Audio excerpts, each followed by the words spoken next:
अगला अध्याय काम्य कर्म के प्रसंग में शक्ति सहित पंचमुख महादेव की पूजा के विधान का वर्णन। तदनंतर शिवाश्रम सेवियों के लिए नैमित्तिक कर्म की विधि बताकर उपमन्यु जी ने कहा, यदुनंदन, अब मैं काम्य कर्म का वर्णन करूंगा जो इहलोक और परलोक में भी फल देने वाला है। शैवों तथा माहेश्वरों को क्रमशः भीतर और बाहरी से करना चाहिए। जैसे शिव और महेश्वर में यह अत्यंत भेद नहीं है, उसी प्रकार शैवों और माहेश्वरों में भी अधिक भेद नहीं है। जो मनुष्य शिव के आश्रित रहकर ज्ञान यज्ञ में तत्पर होते हैं वे शैव कहलाते हैं, और जो शिवाश्रित भक्त भूतल पर कर्म यज्ञ में संलग्न रहते हैं वे महान ईश्वर का यजन करने के कारण माहेश्वर कहे गए हैं। इसीलिए ज्ञानी योगी शैवों को अपने भीतर भगवान द्वारा कर्मों का अनुष्ठान करना चाहिए और कर्म परायण माहेश्वरों को बाहर विहित द्रव्यों द्वारा उपकरणों द्वारा उसका संपादन करना चाहिए। आगे बताए जाने वाले कर्म के प्रयोग में उनके लिए कोई भेद नहीं है। गंध, वर्ण और रस आदि के द्वारा विधि पूर्वक भूमि की परीक्षा करके मनो अभिलषित स्थान पर आकाश में चंदोबा तान दे। उस स्थान को भली भांति लीप पोत कर दर्पण के समान स्वच्छ बना दें। तत्पश्चात शास्त्रोक्त मार्ग से वहां पहले पूर्व दिशा की कल्पना करें। उस दिशा में 1 या 2 हाथ का मंडल बनाएं। उस मंडल में सुंदर अष्टदल कमल अंकित करें। कमल के कर्णिका भी होनी चाहिए।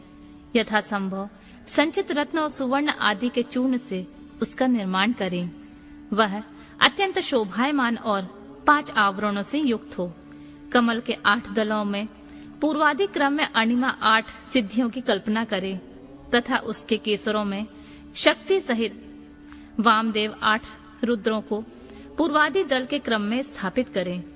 कमल की कर्णिका में वैराग्य को स्थान दें और बीजों में नव शक्तियों की स्थापना करें। कमल के कंद में शिव संबंधी धर्म और नाल में शिव संबंधी ज्ञान की भावना करें। कर्णिका के ऊपर अग्निमंडल, सूर्य मंडल और चंद्रमंडल की भावना करें। इन मंडल के ऊपर शिव तत्व, विद्या तत्व और आत्मा तत्व का चिंतन करें। संपूर्ण कमलासन के ऊपर सुख पूर्वक विराजमान और नाना प्रकार के विचित्र फूलों से अलंकृत 5 आवरणों सहित भगवान शिव का माता पार्वती के साथ पूजन करें। उनकी अंग कांति शुद्ध स्फटिक मणि के समान उज्जवल है। वे सतत प्रसन्न रहते हैं। उनकी प्रभा शीतल है। मस्तक पर विदुम्न मंडल के समान चमकीली जटा रूप मुकुट उनकी शोभा बढ़ाता है। वे व्याघ चर्म धारण किए हुए हैं। उनके मुखार बिंद पर कुछ कुछ मंद मुस्कान की छटा छा रही है। उनके हाथ की हथेलियां और पैरों के तलवे लाल कमल के समान अरुण प्रभा से उद्दासित हैं। वे भगवान शिव समस्त शुभ लक्षणों से संपन्न और सब प्रकार के आभूषणों से विभूषित हैं। उनके हाथों में उत्तमोत्तम दिव्य आयुध शोभा पा रहे हैं और अंगों में दिव्य चंदन का लेप लगा हुआ है। उनके 5 मुख और 10 भुजाएं, अर्धचंद्राकार उनकी शिखा के मणि हैं।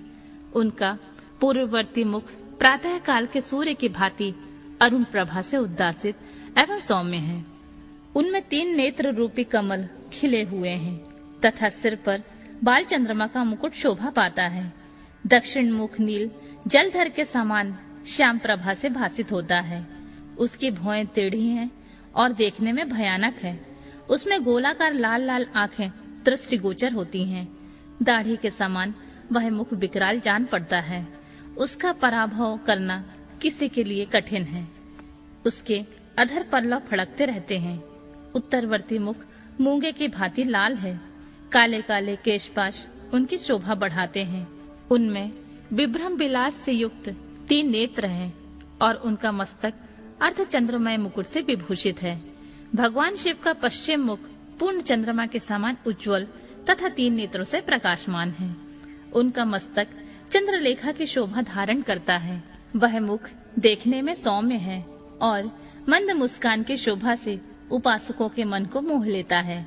उनका 5वां मुख स्फटिक मणि के समान निर्मल चंद्रलेखा से सुसज्जित अत्यंत सौम्य तथा 3 प्रफुल्ल नेत्र कमलों से प्रकाशमान हैं। भगवान शिव अपने दाएं हाथ में शूल, परशु, वज्र, खड्ग और अग्नि धारण करके उन सबके प्रभा से प्रकाशित होते हैं तथा बाएं हाथ में नाग, बाण, घंटा, पाश तथा अंकुश उनकी शोभा बढ़ाते हैं। पैरों से लेकर घुटने तक का भाग निवृत्ति कला से संबद्ध है। उसके ऊपर नाभि तक का भाग प्रतिष्ठा कला से, कंठ तक का भाग विद्या कला से, ललाट तक का भाग शांति कला से और उसके ऊपर का भाग शांति अतीता कला से संयुक्त है। इस प्रकार वे पंचध्व व्यापी तथा साक्षात पंचकलामय शरीरधारी हैं। ईशान मंत्र उनका मुकुट है। तत्व पुरुष मंत्र उन पुरातन देव का मुख है। अघोर मंत्र हृदय है। वामदेव मंत्र उन महेश्वर का गुहा भाग है और सद्वजातम मंत्र उनका युगल चरण है। उनकी मूर्ति 38 कलामयी है। परमेश्वर शिव का विग्रह मातृकामय, पंच ब्रह्मा, ईशान सर्व विद्या नाम आदि 5 मंत्रमय, प्रणवमय तथा हंस शक्ति से संपन्न है। इच्छा शक्ति उनके अंग में आरूढ़ है। ज्ञान शक्ति दक्षिण भाग में है और क्रिया शक्ति वाम भाग में विराजमान है। ये त्रितत्वमय है, अर्थात आत्म तत्व, विद्या तत्व और शिव तत्व उनके स्वरूप हैं। ये सदाशिव साक्षात विद्या मूर्ति हैं और इस प्रकार इनका ध्यान करना चाहिए। मूल मंत्र से मूर्ति की कल्पना और सरलीकरण की क्रिया करके मूल मंत्र से ही यथोचित रीति से क्रमशः पाद्य आदि विशेष अर्घ पर्यंत पूजा करें। फिर पराशक्ति के साथ साक्षात मूर्तिमान शिव का पूर्वोक्त मूर्ति में आवाहन करके परमेश्वर महादेव का गंधादि पंचोपचार द्वारा पूजन करें। 5 ब्रह्म मंत्रों से, 6 अंग मंत्रों से, मातृका मंत्र से, प्रणव से, शक्तियुक्त शिव मंत्र से, शांत तथा अन्य वेद मंत्रों से अथवा केवल शिव मंत्र से उन परम देव का पूजन करें। पाद्य से लेकर मुखार शुद्धि पर्यंत पूजन संपन्न करके इष्ट देव का विसर्जन किए बिना ही क्रमशः 5 आवरणों की पूजा आरंभ करें।